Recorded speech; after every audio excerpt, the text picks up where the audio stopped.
नमस्कार। आज हम लोग बात करेंगे भारतीय उपन्यास के बारे में। जो हमारे विद्यार्थी हैं वे जानते हैं कि यह पाठ्यक्रम एमए से संबंधित है और एमएचडी 16 इसका कोड है। एमए द्वितीय वर्ष के विद्यार्थी इस पाठ्यक्रम का अध्ययन करते हैं, लेकिन यह एक ऐसा पाठ्यक्रम है जिसे कोई भी सुन सकता है, समझ सकता है और इंदिरा गांधी राष्ट्रीय मुक्त विश्वविद्यालय के अलावा भी जो विश्वविद्यालय हैं, यदि उनके वहाँ भी ये पाठ्यक्रम लगा हुआ है तो भी सुन सकते हैं, और नहीं तो उपन्यास नामक जो विधा है उस पर जो आज हम बातचीत करेंगे, अवधारणा के रूप में किस तरह भारतीय उपन्यास अस्तित्व में आता है, क्या है भारतीय उपन्यास, ये सारी बातचीत आपके काम की होगी। ये सबसे पहले अपने विद्यार्थियों को मैं संबोधित करूं तो यह 4 पाठ्यक्रमों का एक पूरा मॉड्यूल है। एमएचडी 13, एमएचडी 14, एमएचडी 15 और एमएचडी 16। ये 4-4 क्रेडिट के 4 पाठ्यक्रम हैं। एमए द्वितीय वर्ष में विद्यार्थियों के पास विकल्प होता है कि वे एक मॉड्यूल चुनें, कहानियों का मॉड्यूल चुनें, एमएचडी 9, 10, 11, 12, या उपन्यास का मॉड्यूल चुनें 13, 14, 15, 16, या दलित साहित्य का मॉड्यूल चुनें 17, 18, 19, 20, एमएचडी इसके आगे लगा रहेगा, या मध्यकालीन साहित्य का भी अब हमने मॉड्यूल उपलब्ध करा दिया है, कुछ विद्यार्थियों ने चुना भी होगा, एमएचडी 21, 22, 23 और 24। यह जो उपन्यास का मॉड्यूल है यह एक लोकप्रिय मॉड्यूल है, विद्यार्थी इसे पढ़ते हैं और निश्चित तौर पर इसके अध्ययन के बाद सिर्फ हिंदी उपन्यास के बारे में नहीं बल्कि भारतीय उपन्यास के बारे में भी उनकी समझ विकसित होती है। वे जान पाते हैं कि भारतीय उपन्यास क्या है। पहला सवाल सबके मन में यह आता है कि हिंदी के विद्यार्थियों को भारतीय उपन्यास क्यों पढ़ाया जाए, सिर्फ हिंदी के उपन्यास पढ़ाए जाएं, अन्य भारतीय भाषाओं के उपन्यास पढ़ाने से हमारे विद्यार्थियों को क्या लाभ होने वाला है। एक सवाल है, सामान्य सा सवाल है जो लोगों के जहन में आता है। इसका उत्तर है कि एक तो इंदिरा गांधी राष्ट्रीय मुक्त विश्वविद्यालय अपने आरंभिक दिनों से ही यह प्रयास करता रहा है कि उसके सभी पाठ्यक्रमों का स्वरूप अखिल भारतीय हो। एक ऐसा पाठ्यक्रम निर्मित हो जिसे पूरे देश में लोग स्वीकार करें, लगे कि इसमें उनके हिस्से की भी बात हुई है, कोई खास अंचल, कोई खास हिस्सा ही उसमें शामिल नहीं किया गया है। यही कारण है कि हमने बीए के स्तर पर भी जो पाठ्यक्रम बनाए उसे अखिल भारतीय स्वरूप दिया, एमए के स्तर पे जो पाठ्यक्रम बनाए हैं उसे अखिल भारतीय स्वरूप दिया है। इंदिरा गांधी राष्ट्रीय मुक्त विश्वविद्यालय पहला विश्वविद्यालय है जिसने मध्यकालीन साहित्य संस्कृति पर एक पाठ्यक्रम आज से 30 वर्ष से भी अधिक समय पहले तैयार किया, और पूरे भारतवर्ष में जो भक्ति आंदोलन का संदर्भ है उसके आलोक में उस पाठ्यक्रम को तैयार किया गया।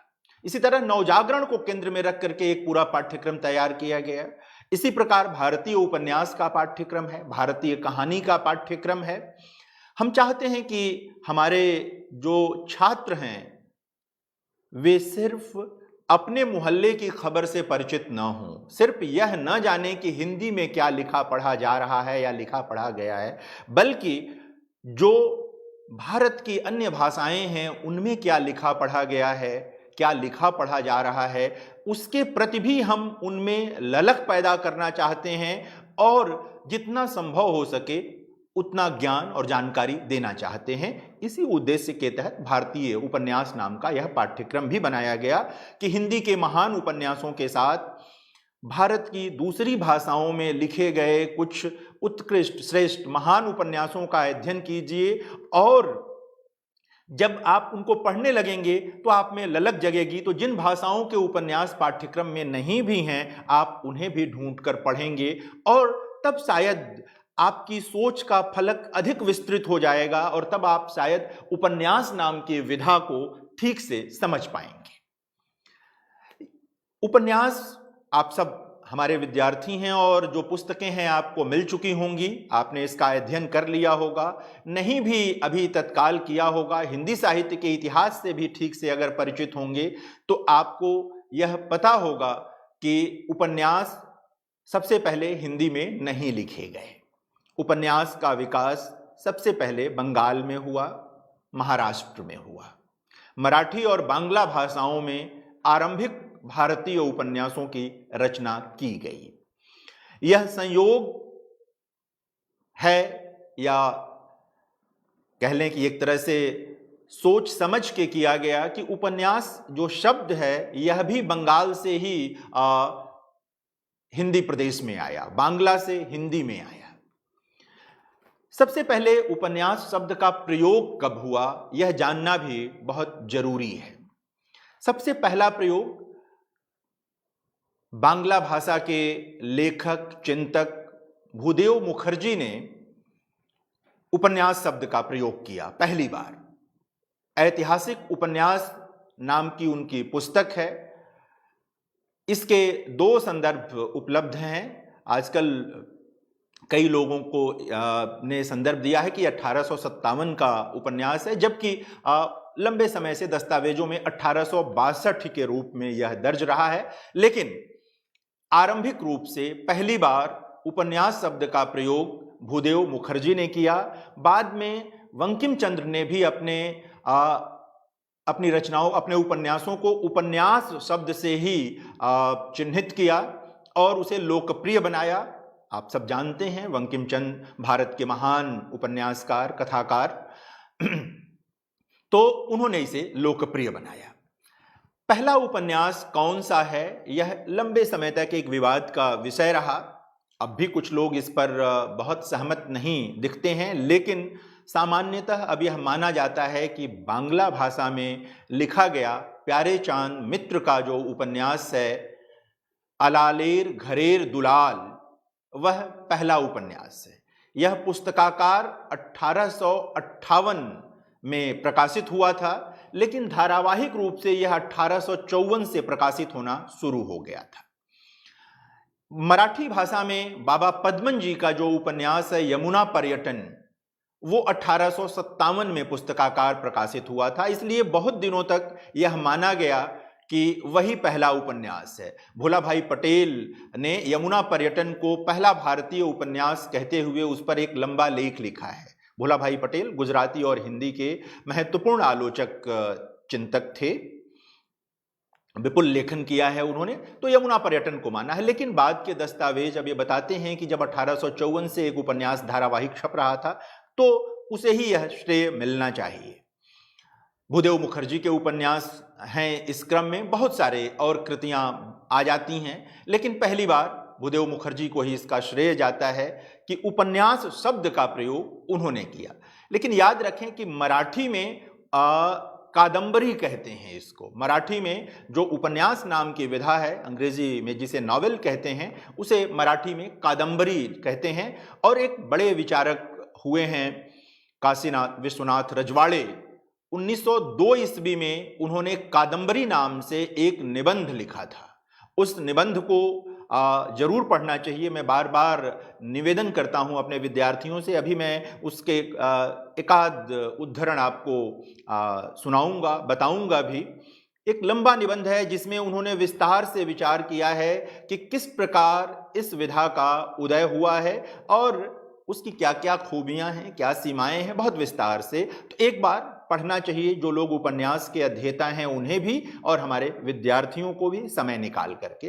तो ये 1902 से ही प्रसंगवश याद आया कि हिंदी में माधव प्रसाद मिश्र नाम के एक लेखक हुए और एक पत्रिका हिंदी में निकलती रही, सुदर्शन नाम था। 1901 और 2 के बीच में यह पत्रिका निकली थी। उसमें एक निबंध लिखा था माधव प्रसाद मिश्र ने, उपन्यास और समालोचक नाम से। उसमें उन्होंने उपन्यास शब्द का प्रयोग किया और यह बताया कि यह बांग्ला से हिंदी में आया है। बाद में आचार्य रामचंद्र शुक्ल ने भी इसको स्वीकार किया। तो ये एक तरह से आरंभिक जानकारी के लिए है कि हमारे विद्यार्थी यह जानें कि उपन्यास शब्द कैसे हिंदी में आया। इसीलिए मैं कहता हूं कि हमें जानना चाहिए भारतीय भाषाओं के साहित्य को। अलग अलग भाषाओं में लिखे जाने के बावजूद भी इन सब में एक सूत्रता मिलती है। कई ऐसे संदर्भ मिलते हैं कि आपको लगेगा कि अरे ये तो मैंने हिंदी के लेखन में भी देखा है। असमी के लोग अगर हिंदी का पढ़ेंगे तो उनको लगेगा कि अरे ये तो उनकी भाषा में भी है। तो ये जो यथार्थ है, भारतीय यथार्थ है, जो भारतीय जीवन है, जो भारतीय संस्कृति है, जो भारतीय इतिहास है, जो भारतीय मिथक हैं, वो भारत की लगभग सभी भाषाओं में लिखे गए साहित्य में आते रहे हैं। अपने अपने ढंग से उनकी व्याख्या होती रही है और यही वे तत्व हैं जिनके आधार पर एक रूपता बनती है। कश्मीर से कन्याकुमारी तक, उत्तर से दक्षिण तक, चारों तरफ जहां तक यह महान भारत भूमि है, वहां तक साहित्य की अलग अलग भाषाओं में लिखे जाने के बाद भी एक सूत्रता इन्हीं तत्वों से निर्धारित होती है। तो ये जानना बहुत जरूरी है। ऐसा नहीं है कि जो बांग्ला में लिखा जा रहा है वो नितांत हिंदी से भिन्न है। शिल्प अलग हो सकता है, भाषा अलग हो सकती है, कहने का ढंग अलग हो सकता है, लेकिन संभव है कि वहां भी वंचना के विरुद्ध ही लिखा जा रहा हो, वहां भी स्त्रियों के पक्ष में लिखा जा रहा हो, वहां भी संस्कृति के तमाम जो श्रेष्ठ तत्व हैं उन पर लिखा जा रहा हो, जो विचलन हैं उनको आधार बनाकर लिखा जा रहा हो, हमारे वहां भी। आप देखें, इसीलिए जब आप रविन्द्रनाथ ठाकुर का उपन्यास गोरा पढ़ते हैं, बंकिम चंद्र के उपन्यास पढ़ते हैं, शरदचंद्र के उपन्यास पढ़ते हैं, तो आपको कहां लगता है कि ये हिंदी के उपन्यास नहीं हैं? मुझे याद है कि लंबे समय तक बहुत सारे लोग जो छोटे कस्बों और शहरों में रहते थे, जिन्हें शरदचंद्र के उपन्यास पढ़ने को मिलते थे, उन्हें तो यह पता भी नहीं था कि शरदचंद्र हिंदी के लेखक नहीं हैं। अमृता प्रीतम के बारे में ऐसा रहा कि हिंदी के तमाम पाठकों को यह पता ही नहीं था कि अमृता प्रीतम पंजाबी की लेखिका हैं मूल रूप से। तो इस तरह से अनुवाद आए, इस तरह से वो कृतियां आई कि लगता था कि ये तो अपनी ही भाषा की कृतियां हैं, अपनी ही भाषा की चीजें हैं। तो ये विभेद जो है वो दूर दूर से अगर खड़े होकर आप देखेंगे तो दिखाई देगा, लगेगा कि अलगाव है। लेकिन जब आप प्रवेश करेंगे तो आपको लगेगा कि जो मराठी में लिखा जा रहा है, जो बांग्ला में लिखा जा रहा है, जो उड़िया में लिखा जा रहा है, असमी में, मलयालम में, तमिल में, तेलुगु में, कन्नड़ में, जितनी भी भारतीय भाषाएं आप देखेंगे तो लगेगा कि वह यथार्थ आपके यथार्थ से बहुत अलग नहीं है। वह जीवन आपके जीवन से इतना अलग नहीं है कि आप उसे ठीक से पहचान ही ना पाएं और अपने को उससे संबद्ध ना पाएं, रिलेट न कर पाएं। तो यह जानना भी बहुत जरूरी है और जानना चाहिए हमारे विद्यार्थियों को, खास करके तब जब आप हिंदी से बाहर का साहित्य पढ़ रहे हो। आप जितना नाम मैंने लिया, किसी को पढ़िए, आप एक पल के लिए भी अलगाव महसूस नहीं कर पाएंगे। ये एक तथ्य है कि शरदचंद्र की जीवनी, प्रामाणिक जीवनी बांग्ला में नहीं लिखी गई, हिंदी में लिखी गई। आवारा मसीहा नाम है उसका, विष्णु प्रभाकर नाम के हिंदी के एक बड़े कथाकार ने यह जीवनी लिखी है। आवारा मसीहा शरदचंद्र चट्टोपाध्याय की जीवनी है। तो ये बंगाल के लोग भी इस बात को मानते हैं।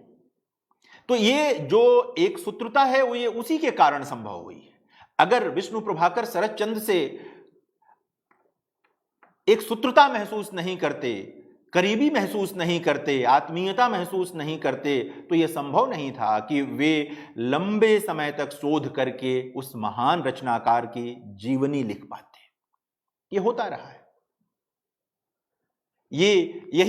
यही भारतीयता भी है, यही भारतीयता है। और क्या है भारतीयता? आप लगातार इन चीजों के भीतर जब प्रवेश करेंगे तो आपको ये चीज दिखाई देगी।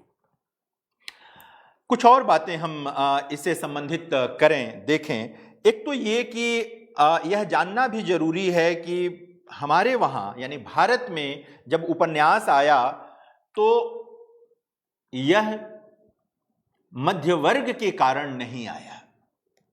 यूरोप में जो मध्य वर्ग आया उसके मध्य वर्ग में और हमारे मध्य वर्ग में भी बड़ा अंतर था। हमारे वहां जब उपन्यास आता है, आप देखें इन आरंभिक उपन्यासों को भी, बाबा पद्मन जी के उपन्यास यमुना पर्यटन को भी देखें, जिसका लेख हमने आपको उपलब्ध कराया है। आप देखें यमुना पर्यटन को भी, वहां भी समाज सुधार की आकांक्षा है। एकदम आरंभिक उपन्यासों में समाज सुधार की ही आकांक्षा दिखाई देती है और उसका मध्य वर्ग से सीधे सीधे कोई लेना देना नहीं बनता है। लेकिन यूरोप में ये हुआ कि वहां मध्य वर्ग का मामला आया। तो एक बात इसको हमारे विद्यार्थियों को याद रखना चाहिए, जानना चाहिए। और यह जरूर है कि कई लोगों को लगता है कि हमारे वहां जो अंग्रेजी पढ़ा लिखा वर्ग तैयार हुआ, जो मध्य वर्ग आया, उसका लिंक बनता है, लेकिन वो उस ढंग से नहीं बनता है। आप देखें कि पश्चिम में उस तरह से, यानी पश्चिम का मतलब भी उस समय तक इंग्लैंड था, इसीलिए जो जिन उपन्यासों का अनुवाद हिंदी में संभव हुआ वे सब या तो अंग्रेजी के उपन्यास थे या अंग्रेजी में अनुदित हो चुके उपन्यासों के अनुवाद थे, या हिंदी में जो अनुवाद हुए वो कई बार अंग्रेजी से बांग्ला में, बांग्ला से फिर हिंदी में, या इसी तरह दूसरी भाषाओं में फिर हिंदी में आए। अनुवादों के अनुवाद भी हमें पढ़ने को मिले। तो मूल स्वरूप को भी हमें समझते चलना है। अगर हम देखेंगे तो ये रहेगा। हमारा जो मध्य वर्ग था वो पश्चिम के बुर्जुआ की तरह भी नहीं था और बहुत भिन्नता थी, बहुत ज़्यादा भिन्नता थी। पढ़ लिख जरूर लिया था, अंग्रेजी ढंग की शिक्षा जरूर आ गई थी, लेकिन वो ठीक ठीक वैसा नहीं था। इसलिए शायद हमारे वहाँ उपन्यास नाम की जो विधा बनी उसमें आरंभिक तौर पर मध्य वर्ग का कोई बड़ा योगदान नहीं दिखाई देता। बहुत बाद में, हिंदी में तो बहुत बाद में ये मध्य वर्ग उपन्यास और कहानियों के केंद्र में आता है, आज़ादी के बाद लगभग। उसके पहले मध्य वर्ग उस तरह केंद्र में नहीं आता है। तो इसको देखना चाहिए। बंगाल में जो मध्य वर्ग पैदा हुआ था, माइकल मधुसूदन दत्त जो कि एक बड़े रचनाकार हुए बंगाल में, उन्होंने उस मध्य वर्ग की पहचान की है अपने एक नाटक में। और उस नाटक का नाम ही जो है, हिंदी अनुवाद अगर करेंगे तो उस नाटक का अनुवाद होगा क्या इसी को सभ्यता कहते हैं? एकदम सीधा प्रश्नवाचक चिन्ह के साथ, क्या इसी को सभ्यता कहते हैं? उसमें एक दृश्य आता है जब बंगाल में विकसित हुए मध्य वर्ग को ध्यान में रख करके लिखा गया था। तो एक स्त्री उस मध्य वर्ग की अपने पति से बात करती है जो शराब पीता है और कई तरह के विचलन उसके भीतर दिखाई दे रहे हैं। तो कहती है कि ऐसा लगता है कि आजकल कलकत्ता में ज्ञान के नाम पर अधिकांश पढ़े लिखे लोग शराब पीना और अन्य तरह के भी शब्द कहती है सीख रहे हैं, और ये बेशर्म पढ़े लिखे लोग कहते हैं कि वे अंग्रेजों की तरह सभ्य हो रहे हैं। क्या सभ्य होने का यही ढंग है? इसी को तुम सभ्यता कहते हो? ऐसे ही लोगों ने अपनी बैठकबाजी के लिए एक संगठन बनाया है जिसका नाम है ज्ञान तरंगिणी सभा। इस संगठन की बैठकों में आने वाले लोग शराब पीते हैं, गप हाँकते हैं और मौज मस्ती करते हैं। एक शाम की बैठक में नाटक का नायक कहता है, मित्रों, यह देश हमारे लिए एक विशाल कारागार है। केवल यह क्लब ही हमारी स्वतंत्रता का घर है, स्वाधीनता का महल है। आप यहाँ जो चाहें कर सकते हैं। और उसके बाद वो अपने मित्रों को आमंत्रित करता है कि आइए हम लोग शराब पिएं और नाचें गाएं, जो भी करना है। तो माइकल मधुसूदन दत्त जो कि बहुत विचारवान सर्जक थे, उन्होंने इस नाटक के माध्यम से जो नया बना हुआ मध्य वर्ग था उसे कटघरे में खड़ा किया और यह बताने की कोशिश की कि आप न तो ठीक से पश्चिम के मध्य वर्ग की तरह हो पाए हैं और न ही आप जो भारतीय मूल्य हैं उनका निर्वहन कर पा रहे हैं। और इन दोनों के बीच जो एक सार्थक तनाव होना चाहिए वह तनाव भी अनुपस्थित है, यानी कि पूरी तरह से विचलन जो है वो वहां दिखाई देता है। तो माइकल मधुसूदन दत्त इसको रेखांकित करते हैं। और ये बांग्ला के ये उसी दौर के रचनाकार हैं, याद रखें, बिल्कुल आरंभिक, ये जो 1857 के समय है, वो जो नवजागरण का पूरा कालखंड है बंगाल का, माइकल मधुसूदन दत्त उसके एक बड़े स्तंभ है। तो ये एक महत्वपूर्ण चीज है, मैं चाहता था कि आपके साथ ये बात मैं बांटूं, शेयर करूं। तो ये बात एक है, तो इसको समझने की जरूरत है कि जो मध्यवर्ग आया वह मध्यवर्ग पश्चिम के मध्यवर्ग की नकल कर रहा था, लेकिन वो वैसा मध्यवर्ग नहीं था, इसलिए भी ये एक बात हुई। बंगाल में जो मध्यवर्ग विकसित हो रहा था, वैसा ही मध्यवर्ग भारत के दूसरे हिस्सों में भी विकसित हो रहा था उसी दौर में। जाहिर है कि अंग्रेजी पढ़े लिखे लोग बंगाल के अलावा भारत के दूसरे हिस्सों में भी बढ़ रहे थे धीरे धीरे, और उनका आचरण भी कुछ कुछ वैसा ही हो रहा था जैसा माइकल मधुसूदन दत्त ने अपने नाटक में दिखाया है, चित्रित किया है। तो ये सब लोग उस आलोचना के घेरे में आते हैं। तो एक चीज ये हुआ। इसी दौर में अलालेर घरेर दुलाल जैसा उपन्यास आता है बंगाल में। इसी दौर में यमुना पर्यटन जैसा उपन्यास आता है मराठी में। इसी दौर में भूदेव मुखर्जी का ऐतिहासिक उपन्यास आता है। इसके कुछ बाद में बंकिम चंद्र के उपन्यास आते हैं, रविन्द्रनाथ ठाकुर का साहित्य आता है।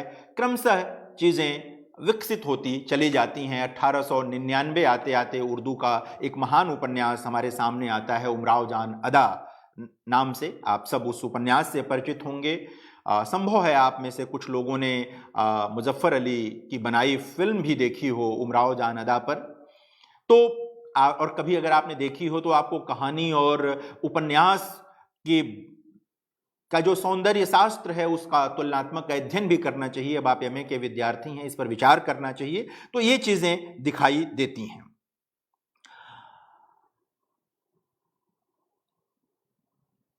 सभी उपन्यासों में आप देखेंगे आरंभिक की आलोचना आपको दिखाई देगी और मध्यवर्ग का मामला दिखाई देगा।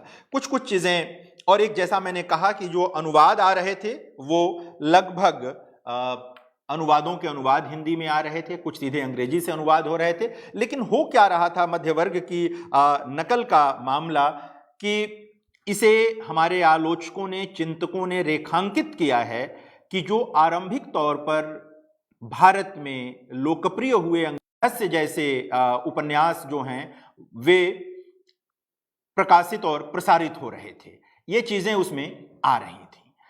यानी कि जो दोयम दर्जे का साहित्य था अंग्रेजी का, वह भारत के नए बने मध्य वर्ग में लोकप्रिय हो रहा था। जो सार्थक साहित्य था, जैसा मैंने नाम लिया, डिकेंस, बाल्जाक, इनका नहीं आ रहा था। रूस की तरफ से टॉलस्टॉय वगैरह का नहीं आ रहा था। इक्का दुक्का कोई पढ़ रहा हो, लेकिन लोकप्रियता का मामला जो था वो रोनाल्ड के उपन्यासों का मामला था। जो मैं काशीनाथ विश्वनाथ रजवाड़े का जिक्र कर रहा था, कादम्बरी नामक अपने उस निबंध में रजवाड़े साहब ने लिखा है कि भारतीय यथार्थवादी उपन्यासों का मूल स्रोत ही विदेशी नहीं है, बल्कि नमूने के तौर पर जिन उपन्यासों को चुना वे भी वहाँ के सामान्य स्तर के उपन्यास ही रहे हैं, जिन्हें विदेशों में यथार्थवादी उपन्यासों का मूल स्रोत कहा जा सकता है। ऐसे बेहतरीन उपन्यासों से प्रेरणा पाकर लिखने वाले यहाँ शायद ही हैं। अंग्रेजी के उपन्यासकारों में हीन स्तर के रोनाल्ड्स के घटिया उपन्यासों का आस्वादन करने वाले माई के लाल अपने यहाँ अधिक हैं। बहुत हुआ तो कुछ लेखकों ने रोनाल्ड से परे छलांग लगाई और मुश्किल से पहुंचे तो Mrs Henry Bird, lord Reeton जैसे सामान्य लेखकों तक ही।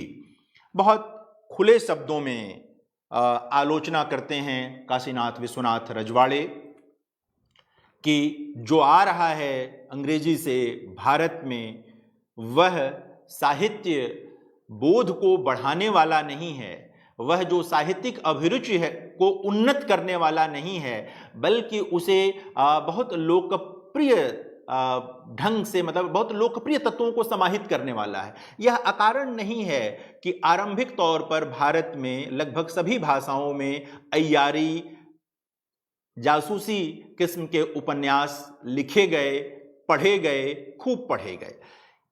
एक तथ्य और भी है, जैसे हिंदी में देवकीनंदन खत्री के उपन्यास हैं, वो खूब पढ़े गए, लिखे गए, लेकिन बाद के आलोचकों ने यह पाया है कि देवकीनंदन खत्री के उपन्यासों में नवजागरण की गूंज थी। कुछ शोध कार्य इस तरह के सामने आए हैं, इन शोध कार्यों को भी देखना चाहिए, जानना चाहिए। लेकिन यह लेखक की चेतना पर था, कुछ लेखक उसे नवजागरण से जोड़ पाए लेकिन सब नहीं कर पाए। देवकीनंदन खत्री के अलावा किसी और का नाम याद नहीं आता जिसके उपन्यास, जो अय्यारी के उपन्यास हों और उन उपन्यासों में नवजागरण के तत्व दिखाई दिए हों। तो देवकीनंदन खत्री के उपन्यासों में आप परिचित हैं, चंद्रकांता और चंद्रकांता संतति जैसे उपन्यासों से। आप में से कुछ लोगों ने जो धारावाहिक बना था उसको भी देखा होगा, तो आप परिचित हैं इससे। बहुत सारी चीज़ें धारावाहिक में बदल जाती हैं। साहित्यिक कृति जब सिनेमा की ओर जाती है तो यह दो कलाओं के बीच एक संबंध तो बनता है, लेकिन दोनों कलाओं की अपनी शर्तें हैं, तो बहुत कुछ बदलाव भी हो जाता है। कभी वह बदलाव बहुत अग्रगामी होता है, कभी वह बदलाव दुख देने वाला भी होता है। यानी कि सिर्फ उसे लोकप्रिय बनाने के लिए बदलाव कर लिया जाता है और कई बार उसे और उसमें तीव्रता लाने के लिए, जो यथार्थ है, जो सत्य है, जो बात कही गई है, उसे और गतिशील बनाने के लिए भी परिवर्तन होता है। जैसे शतरंज के खिलाड़ी में परिवर्तन किया सत्यजीत रे ने। प्रेमचंद की कहानी, बंगाल में पले बढ़े, मूलतः बांग्ला फिल्मकार सत्यजीत रे, महान फिल्मकार, आप सब लोग जानते हैं। उन्होंने प्रेमचंद की कहानियों पर फिल्में बनाई। शतरंज के खिलाड़ी पर बनाते हुए उन्होंने कुछ ऐसे परिवर्तन किए वहां पर कि वो और अर्थपूर्ण हो गई कहानी फिल्म के साथ जुड़ करके। तो ये चीज़ लगी रहती है।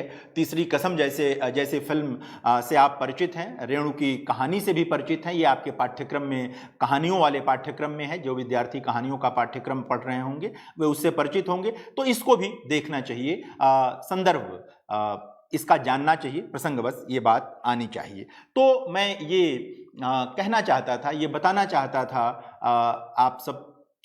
आपसे निवेदन करना चाहता था कि इन चीज़ों को ध्यान में रखें और सिर्फ मध्यवर्ग न रटें कि उपन्यास का उदय मध्यवर्ग के कारण हुआ। ये पश्चिम में हुआ, यूरोप में हुआ। हमारे वहाँ मध्यवर्ग मूल कारक तत्व नहीं है। हमारे वहाँ मूल कारक तत्व समाज सुधार है और औपनिवेशिक सत्ता की गुलामी से आंशिक ही सही आरंभिक तौर पर विद्रोह है। पितृसत्ता, उमराव जान अदा की जो स्थिति है, पितृसत्ता भी वहाँ आलोचना के केंद्र में है। जो जमींदारी व्यवस्था है वह केंद्र में है। जब उड़िया भाषा में फकीर मोहन सेनापति छमाड़ 8 गुंठ जैसा उपन्यास लिखते हैं, जो कि भारत में किसान जीवन का पहला उपन्यास है, तो वहाँ भी समाज सुधार की आकांक्षा है, किसानों के हक की बात है, किसानों के जीवन में सुधार का संदर्भ है, प्रसंग है, उसकी आकांक्षा है। जमींदारी व्यवस्था के नष्ट होने की मंशा है उसमें, हालांकि बहुत घोषित शब्दावली में नहीं है, लेकिन उसकी इच्छा वहां दिखाई देती है। तो ये आप आरंभिक तौर पर जिन इन उपन्यासों को देखेंगे तो ये दिखेगा। फिर राष्ट्र प्रेम एक बड़ा 1857 हो जाता है। 1857 के बाद पूरे भारत में राष्ट्रवाद की, राष्ट्र प्रेम की एक लहर आती है। और देखें, यह राष्ट्रवाद भी पश्चिम के राष्ट्रवाद जैसा नहीं है। इसको समझने की जरूरत है। इसको लेकर बड़ी लंबी बहसें होती रही हैं, आज भी हो रही हैं।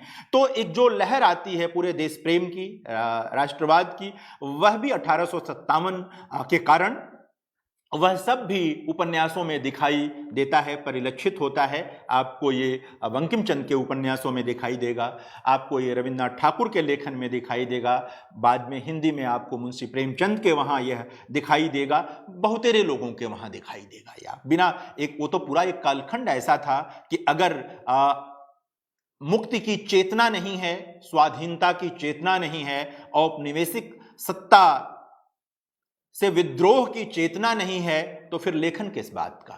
जाहिर है कि यह लेखन के केंद्रीय तत्व थे उस दौर में। तो ये उन लेखकों में चीज आई और दिखी, तो ये सब चीजें वहां दिखाई पड़ी। इसको याद रखना चाहिए, इसको भूल करके हमें नहीं जानना चाहिए। एक चीज और भी कि हिंदी में उपन्यास का विकास क्यों विलंब से हुआ, आपके मन में आता होगा। दरअसल हिंदी में कविता की तो बहुत लंबी परंपरा रही है। जब मैं हिंदी कह रहा हूं तो उसमें ब्रज, अवधी, राजस्थानी, इन सभी भाषाओं में मैथिली में जो कविताएं लिखी गई हैं उन सब की ओर संकेत कर रहा हूं। आज भी हम अपने विद्यार्थियों को जब पाठ्यक्रम बनाते हैं मध्यकालीन साहित्य का, तो ये इन भाषाओं की में लिखने वाले कवियों को ही पढ़ाते हैं, और आज भी वो हमारे हैं।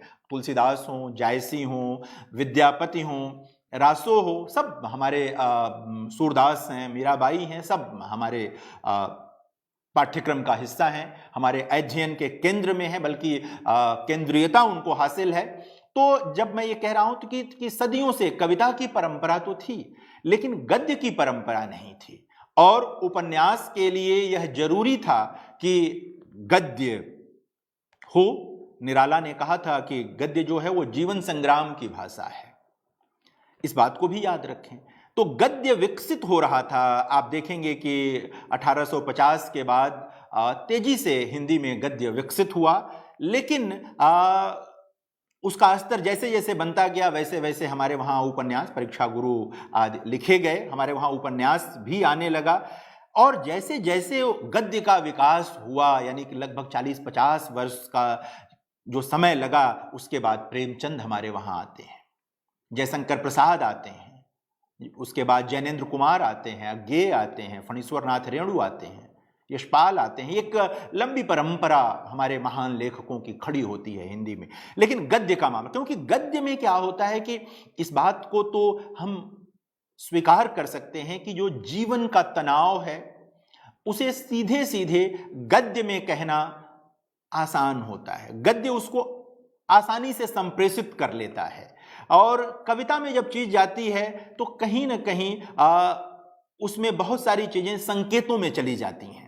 इसलिए कविता का अध्ययन करने वाले बार बार इस बात पर बल देते हैं कि जो संकेत हैं उन्हें खोलिए। गद्य में कई बार आपको प्रथम पाठ में भी कुछ चीजें हासिल हो जाती हैं, उसमें भी संकेत होते हैं। ऐसा नहीं कि गद्य संकेत रहित होता है, लेकिन वहां पर अधिक सुगमता होती है चीजों को समझने की, तो ये आसानी होती। जैसे जैसे गद्य का विकास हुआ वैसे वैसे उपन्यास के विकास का एक कारण और भारत में भी हुआ और हिंदी में भी, कि पत्र पत्रिकाओं का विकास हो गया।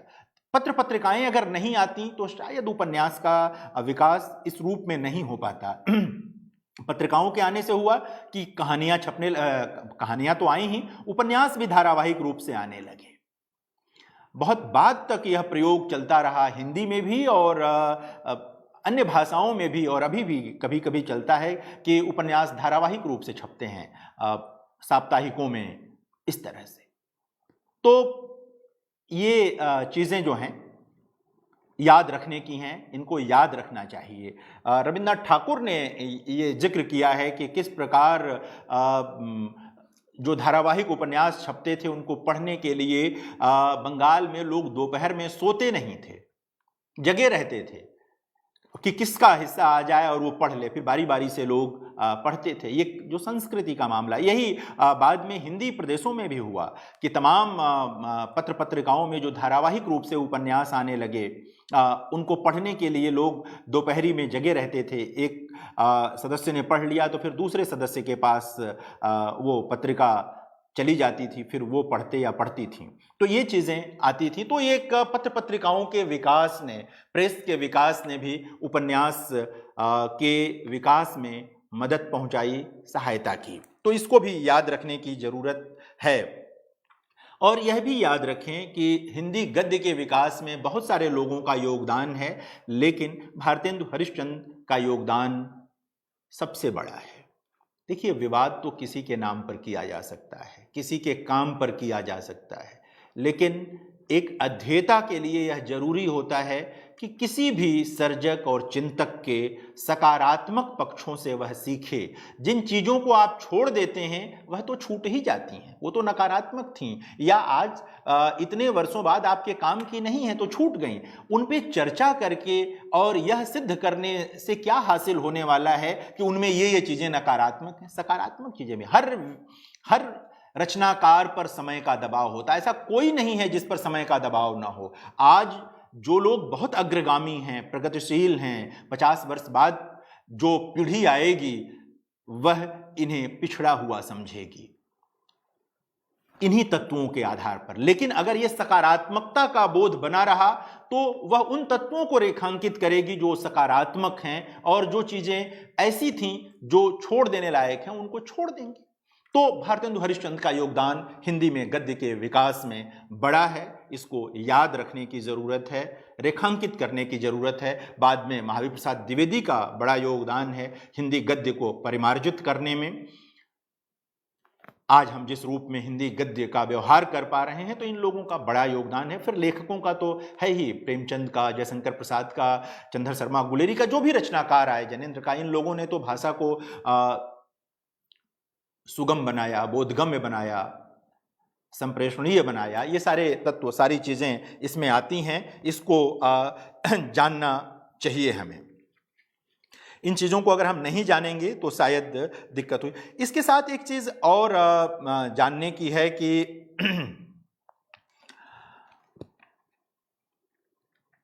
जो आरंभिक भारतीय उपन्यास आए उनकी पहचान हम कैसे करें, उनमें किन तत्वों की बहुलता रही।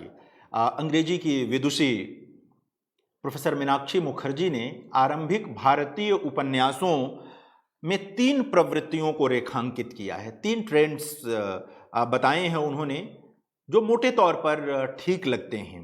उन्होंने कहा कि आरंभिक भारतीय उपन्यासों को यदि आप पढ़ें, गंभीरता से पढ़ें, विवेचित करें, तो ये 3 प्रवृत्तियां सामने आएंगी। वे 3 प्रवृत्तियां जो हैं वे हैं समाज सुधार की, जो मैं निवेदन कर रहा था कि आरंभिक इच्छा यही है, नैतिक चेतना के विकास का प्रयास, कि कैसे नैतिक चेतना का विकास हो। आप देखें माइकल मधुसूदन दत्त के जिस नाटक का हिस्सा मैं आपको सुना रहा था कि आपने स्वतंत्रता किसको समझ लिया है, शराब पीने को, उन्मुक्त बैठकर इधर उधर की बात करने को। ये स्वाधीनता नहीं है, ये स्वतंत्रता नहीं है। तो एक तरह से नैतिक मूल्यों के प्रसार की आकांक्षा भी दिखाई देती है। भारतीय समाज की वास्तविकताओं के यथार्थ चित्रण का प्रयास दिखाई देता है। और जब आप देखेंगे इसको तो आपको यह दिखाई देगा कि इन तीनों प्रवृत्तियों के उपन्यास आपके जहन में आ जाएंगे। जिनका मैंने नाम लिया, आप इन्हीं में से उनको चुन लेंगे। जैसे आप देखेंगे कि समाज सुधार का उपन्यास तो आप अगर हिंदी से ही चुनना चाहें तो परीक्षा गुरु आपके जहन में तुरंत आएगा। दूसरी भाषाओं में जाएं तो बाबा पद्मन जी का जो उपन्यास यमुना पर्यटन है वह ले सकते हैं आप, उसे आप ले सकते हैं। तो ये चीज उसमें दिखाई देती। जो नैतिक चेतना के विकास के प्रयास का मामला है, यह भी एक बड़ा फलक घेरता है उस दौर में, और इतिहास और मिथकों के माध्यम से यह कार्य अधिक किया गया। और बंकिम चंद्र चट्टोपाध्याय के उपन्यासों ने यह काम प्रमुखता से किया।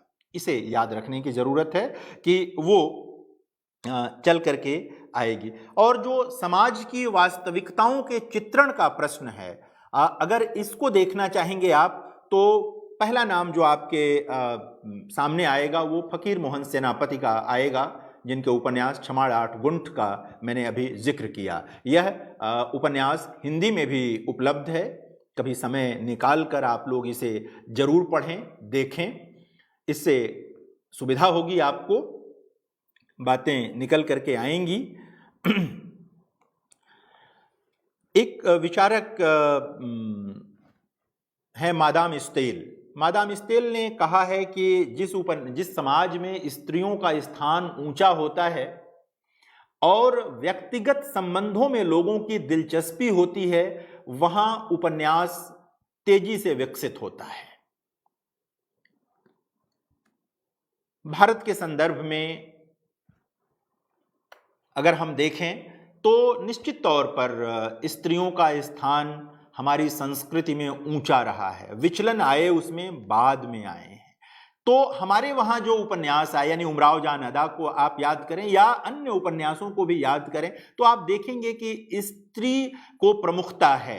धीरे धीरे आज की चेतना अगर आप उसमें ढूंढेंगे तो वो नहीं मिलेगी, आज की अग्रगामिता ढूंढेंगे तो नहीं मिलेगी, लेकिन आपको ये लगेगा कि वो दौर आता है जिसमें स्त्री शिक्षा की भी बात आती है कि स्त्री शिक्षा, भारतेंदु ने तो पत्रिका ही निकाली थी और जिसमें स्त्री शिक्षा पर बहुत बल दे रहे थे वो उस दौर में। तो स्त्री शिक्षा भी उसके केंद्र में आती है। और व्यक्तिगत जो संबंध मतलब संपर्कों का मामला है वो तो भारत में सदा से रहा है। व्यक्तिगत दिलचस्पी तो लोग लेते ही रहे हैं सामाजिक जीवन में, एक दूसरे के जीवन में भी। तो आप देखेंगे कि वो सब भी उपन्यास में दिखाई देता है, उपन्यासों में दिखाई देता है, भारतीय उपन्यासों में खास तौर पर ये चीज़ दिखाई देती है। तो ये सिद्धांत हैं, दरअसल ज़रूरी नहीं कि मादाम स्टेल के सिद्धांत को पूरी तरह आप भारत में लागू कर लें या किसी के से। ये अध्ययन की सुविधा के लिए समय समय पर विकसित हुए सिद्धांत होते हैं, जिनमें से कुछ सिद्धांत बहुत आगे निकल जाते हैं, कुछ थोड़े समय बाद ही खंडित कर दिए जाते हैं और मान लिया जाता है कि ये पूरी तरह तथ्यपरक नहीं है। तो इस तरह की चीज़ें हमारे वहाँ आ जाती हैं। तो अगर मोटे तौर पर आपको याद रखना हो इन 3 प्रवृत्तियों को ध्यान में रखकर कि समाज सुधार, नैतिक चेतना के विकास का प्रसार और भारतीय समाज की वास्तविकताओं का चित्रण, इसको याद रखें और आप फिर 1857 और उसके बाद भारत में छपे हुए उपन्यासों का अध्ययन करें तो आपको ये दिखाई देगा कि ये उपन्यास सामंतवाद, जाहिर है कि समाज सुधार का मामला सामंतवाद से जुड़ा हुआ होता है, वो सिर्फ परिवार के भीतर का मामला नहीं है। तो ये उपन्यास सामंतवाद, जो पूंजीवाद उस दौर में आ रहा था, उस पूंजीवाद और जो उपनिवेशवाद था, अंग्रेजी सत्ता जो थी जिसके नीचे हम लोग पिस रहे थे, और पितृसत्ता जो सामंतवाद के साथ एक तरह से जुड़ी हुई चीज है। तो सामंतवाद, पितृसत्ता, पूंजीवाद और उपनिवेशवाद, हमारे भारतीय उपन्यास इन सब का प्रत्याख्यान करते हैं और एक ऐसे भारतीय समाज की कल्पना करते हैं, एक ऐसे भारत की कल्पना करते हैं जहां पर ये दोष नहीं होंगे। पितृसत्ता, सामंतवाद, उपनिवेशवाद, पूंजीवाद नहीं होगा, इसकी कल्पना करते हैं, देखते हैं। आप बाद में देखें प्रेमचंद के रंगभूमि में आप पूंजीवाद को लेकर के जो बहस है, जो समझ है, आप उसको देखें और ये समझें कि प्रेमचंद जो है वे उद्योगों का विकास नहीं का विरोध नहीं करते हैं। कई लोगों की समझ ये हो जाती है कि ये लोग जब पूंजीवाद का विरोध करते हैं तो उद्योगों का विरोध कर, नहीं। दरअसल उद्योगों के पीछे जो पूंजीवादी मंशा छिपी हुई है, जो शोषण का तंत्र छिपा हुआ है, ये लोग उसकी आलोचना करते हैं और उस औद्योगिकीकरण को भी अधिक मानवीय, समतामूलक बनाने की आकांक्षा रखते हैं अपने साहित्य में, अपने उपन्यासों में। ये कविताओं में भी आपको दिखाई देगा, कहानियों में भी दिखाई देगा, नाटकों में भी दिखाई देगा। चूंकि अभी हम उपन्यास की बात कर रहे हैं इसलिए उपन्यास के संदर्भ में बात कर रहे हैं। जो उपन्यास, इसके अलावा एक और बात आवश्यक है करनी, खास तौर पर जो कुछ भाषाओं को लेकर के, कि जैसे हमने कहा कि हिंदी में हम इसको उपन्यास कहते हैं, बांग्ला में भी उपन्यास कहते हैं और हमने इसको वहीं से ग्रहण भी किया है, इसके अलावा गुजराती में इसको नवल कथा कहते हैं। गुजराती के लोग उपन्यास को नवल कथा कहते हैं। मैंने रजवाड़े साहब का जिक्र करते हुए बताया कि मराठी में कादंबरी कहते हैं, उर्दू के लोग इसे नॉवेल ही कहते हैं, नॉवेल शब्द से ही काम चला लेते हैं। तो कई शब्द भी हैं, हालांकि सामान्यतः हर भाषा में ये लोग ये मानते हैं कि ये अंग्रेजी का नॉवेल है और ये हिंदी का। एक चीज़ और भी जानना जरूरी है कि ये जो आरंभिक उपन्यास आए, इनका शिल्प क्या था। जाहिर है कि अंग्रेजी ढंग के नॉवेल, यानी कि जो पश्चिमी नॉवेल था, ये उससे प्रभावित थे, तो इन्होंने शिल्प भी वही लिया। बाद में जरूर कुछ लोगों ने प्रयोग किया कि जो भारतीय आख्यान परंपरा है उससे भी चीज़ों को सीखा, देखा। उमराव जान अदा में आपको दिखाई देगी, किस्सा गोई की वो शैली दिखाई देगी आपको। प्रेमचंद के वहाँ भी आपको आख्यान परंपरा दिखाई देगी।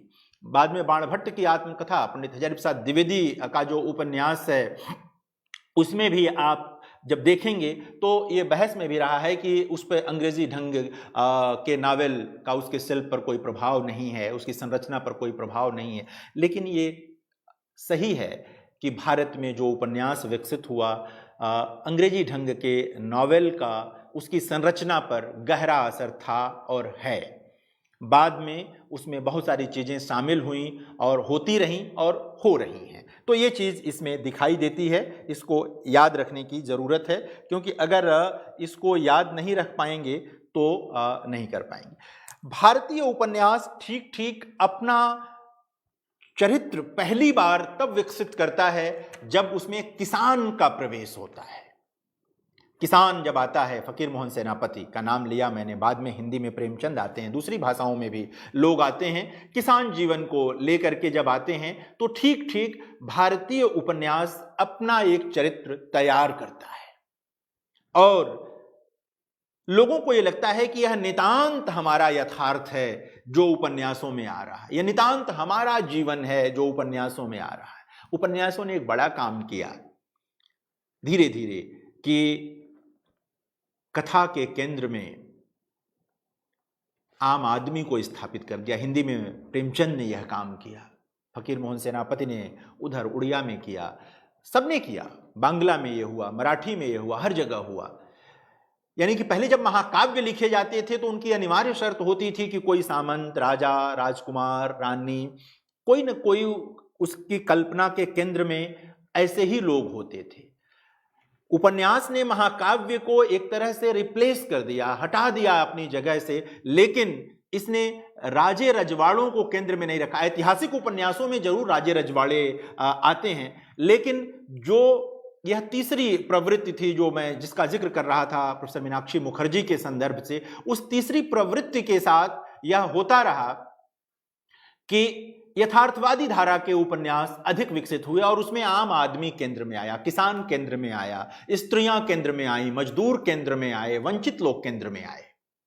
इसलिए आप हिंदी के विद्यार्थी के तौर पर हिंदी के उपन्यासों पर भी नजर दौड़ाएंगे तो आपको ये चीज दिखाई देगी। थोड़ा सा जो 4 उपन्यास आपको पढ़ने के लिए हमने निर्धारित किया है इस पाठ्यक्रम में, चेम्मीन, मानविनी भवाई, संस्कार और जंगल के दावेदार, इनको भी आप पढ़ेंगे तो आपको लगेगा कि किस प्रकार भारतीय उपन्यासों में श्रेष्ठ उपन्यास वही हैं, महान उपन्यास वही हैं जिनके केंद्र में भारतीय जीवन, वंचित लोग और वे विडंबनाएं हैं जिन्होंने महान भारतीय संस्कृति को प्रश्नांकित करा दिया है।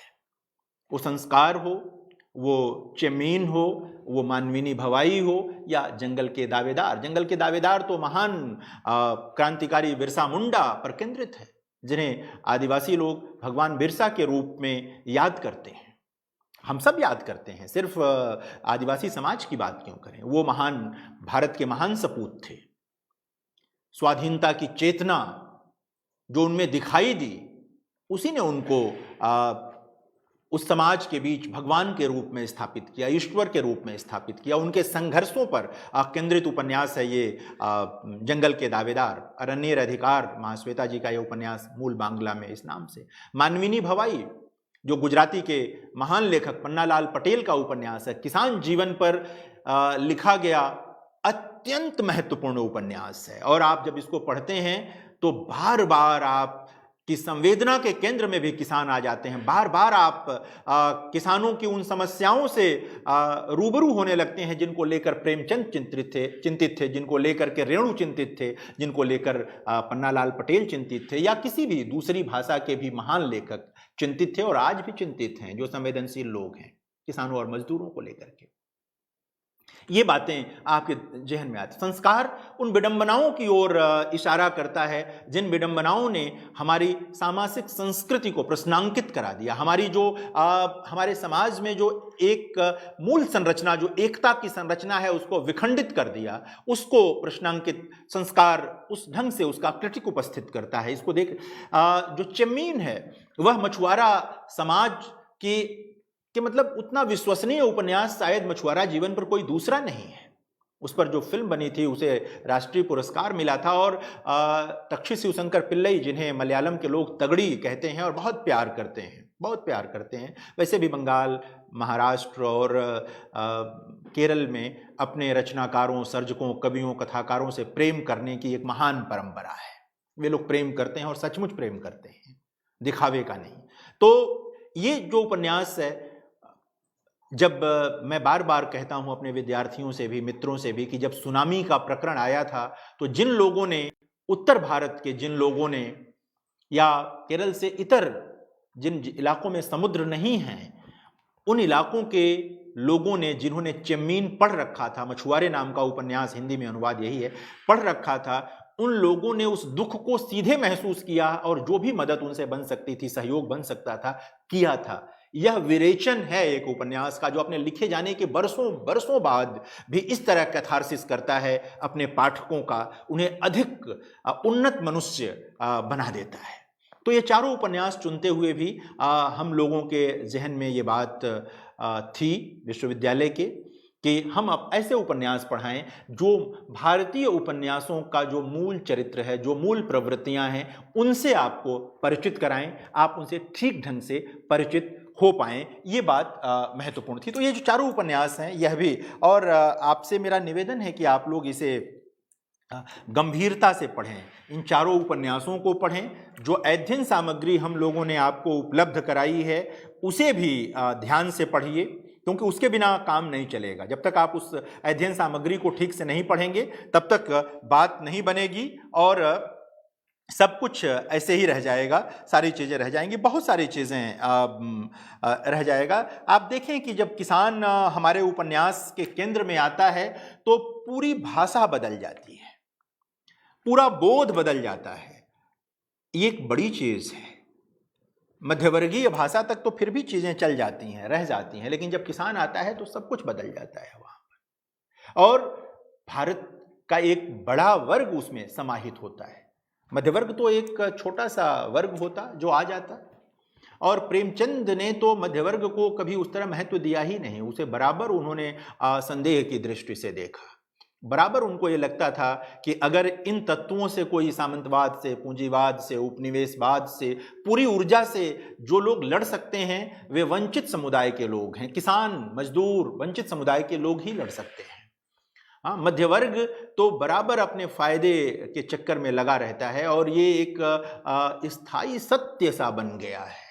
ये सिर्फ प्रेमचंद की धारणा नहीं थी, आप पूरा मूल्यांकन करके देखें तो ये चीज़ आपको दिखाई देगी। तो उपन्यास का अध्ययन एक तरह से आपके सामने यह भी एक प्रसंग लेकर आता है कि आप जो मध्यवर्ग है, खासकर भारत का जो मध्यवर्ग है, सबसे पहले बंगाल में यह मध्यवर्ग विकसित हुआ, तो उसको जो middle class, great Indian middle class जो तैयार हुआ वो बंगाल में तैयार हुआ, जिसका हम अभी संदर्भ ले रहे थे, धीरे धीरे पूरे भारत में तैयार हुआ।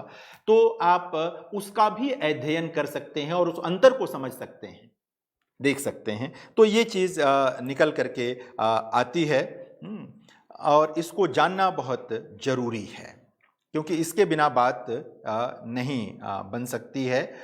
और तमाम आपको छमाड़ 8 गुंठ में ऐसे प्रसंग मिलेंगे जिसमें आपको ये दिखाई देगा कि किस तरह किसान जीवन पर बात करते हुए भी उपनिवेशवाद की आलोचना वहाँ दिखाई दे रही है। किस तरह तालाब पर जो बगुले आ जाते हैं, सफ़ेद रंग के बगुले हैं, और वो किस तरह से मछलियों को ले लेते हैं, और जो सुबह से शाम तक वहाँ बैठे हुए लोग हैं जो मछली मारना, उनको उनके हिस्से वो नहीं आती हैं मछलियाँ। तो ये जो सांकेतिक भाषा है, जो संकेत हैं, इनको अगर आप डिकोड करेंगे, खोलेंगे, तो आपको लगेगा कि ये सिर्फ जमींदार और किसान के बीच का मामला नहीं है। इसके बीच जो औपनिवेशिक सत्ता थी वह भी आ रही थी, और वह भी हमारे लेखक लगातार देख रहे थे, उसका क्रिटिक उपस्थित कर रहे थे, उसकी आलोचना उपस्थित कर रहे थे, ताकि जो लोग इन उपन्यासों को पढ़ें वे अधिक सहृदय हो सकें, उनका इस तरह विरेचन हो सके कि उनके भीतर भी मुक्ति की यह चेतना स्वाभाविक रूप से प्रवेश कर जाए। ऐसा नहीं कि उपन्यास आप पढ़ें और फिर रख दें। और मनोरंजन हो गया, 2 दिन में पढ़ लिया, 4 दिन में पढ़ लिया, 300 पेज का उपन्यास पढ़ लिया। पहले तो बड़े मोटे मोटे उपन्यास आते थे, 500 पेज का उपन्यास पढ़ लिया। नहीं, यह अकारण नहीं है कि प्रेमचंद कहते हैं कि साहित्य का काम मनोरंजन करना नहीं है, सोए हुए लोगों को जगाना है। और ये सोए हुए लोग कौन हैं? जिनकी चेतना सोई हुई है। वे लोग नहीं जो दिन भर श्रम करने के बाद सोए हैं। उनकी नींद तो एक तरह से स्वप्न है, उनको तो नींद मिलनी ही चाहिए, जो लोग श्रम करके आए हैं। लेकिन वे लोग जो जिनकी चेतना सोई हुई है, जो यथार्थ देख करके भी नहीं समझ पाते कि इसके विरुद्ध खड़ा होना है, इसको बदल देना है, अंग्रेजी सत्ता का शोषण है, उसका दुख उनके ऊपर है, लेकिन उससे कैसे विरोध करें, कैसे विद्रोह करें, ये उनकी समझ में नहीं आता है। यह जो उपन्यास साहित्य आया, उस दौर में जो नाटक आए, उस दौर में जो कविताएं आई, इन सब ने यह काम किया कि उस चेतना का विकास किया, यानी कि जगाया, मनोरंजन नहीं किया। यह बिल्कुल अपने दिमाग में स्पष्ट रखें आप कि अपने आरंभिक काल से, यानी 1854 से, जब से उपन्यास केंद्र में आया, तब से वह मनोरंजन के लिए नहीं आया था। उसके पीछे ये सारे उद्देश्य थे जिनको प्रवृत्तियों के रूप में अभी मैंने आपके साथ बांटा, शेयर किया। समाज सुधार, नैतिक चेतना का विकास, यथार्थ का चित्रण और उसकी समझ को विकसित करना, ये सारी चीज़ें वहाँ आ रही थीं, दिख रही थीं, क्योंकि इनके बिना कुछ बनना नहीं था। नहीं तो महाकाव्य तो था ही हमारे पास, महाकाव्य नाम की महान विधा थी हमारे पास। आज भी कुछ लोग महाकाव्य लिखते रहते हैं, लेकिन जाहिर है कि इस नई विधा उपन्यास ने महाकाव्य को रिप्लेस तो कर ही दिया। कविताएं अब भी हैं, मुक्तक अब भी हैं, तमाम चीज़ें हैं, कविता के अन्य फॉर्म, गीत, गज़ल सब हैं, मुक्त छंद सब कुछ है, लेकिन महाकाव्य का मामला नहीं रह गया। अगर लोग लिखते भी हैं तो वो चर्चा के केंद्र में उस ढंग से नहीं आ पाता। एक तरह से साहित्य में ही ये मान लिया गया कि अध्ययन के केंद्र में पुराने महाकाव्य हैं और बहुत आदर के साथ हैं, लेकिन नए में नहीं माना गया कि जो मुक्तक कविताएं हैं, मुक्त छंद की कविताएं हैं, ये पर्याप्त हैं कह लेने के लिए। लेकिन उपन्यास ने वो जगह ले ली जो कभी उपन्यास जो कभी महाकाव्य का था। यानी जीवन संग्राम है अगर, तो जाहिर है कि वो बड़ा होगा, और बड़ा होगा तो उसके लिए फलक बड़ा चाहिए, और वो फलक उपन्यास में ही मिल सकता है, और वो मिला भी। तो मित्रों, आज जो हमने बात की भारतीय उपन्यास को लेकर, भारतीय उपन्यास के विकास को लेकर, उसकी प्रवृत्तियों को लेकर, नामकरण को लेकर, ये तमाम संदर्भ हैं। 4 जो उपन्यास पाठ्यक्रम में हैं उनकी ओर भी संकेत किया। मुझे उम्मीद है कि ये सारी बातचीत आपने ध्यान से आज सुनी होगी, और क्योंकि यह फेसबुक लाइव है, आप इसे बार बार इंदिरा गांधी राष्ट्रीय मुक्त विश्वविद्यालय के जो ऑफिशियल पेज है फेसबुक का, उस पर जाकर सुन सकते हैं। और यदि कहीं कोई अस्पष्टता हो, कहीं कुछ ऐसा लगे कि बात स्पष्ट नहीं हुई, तो आप मानविकी विद्यापीठ में हमसे संपर्क कर सकते हैं। हम हमेशा आपके लिए सुलभ हैं, उपलब्ध हैं। धन्यवाद, नमस्कार।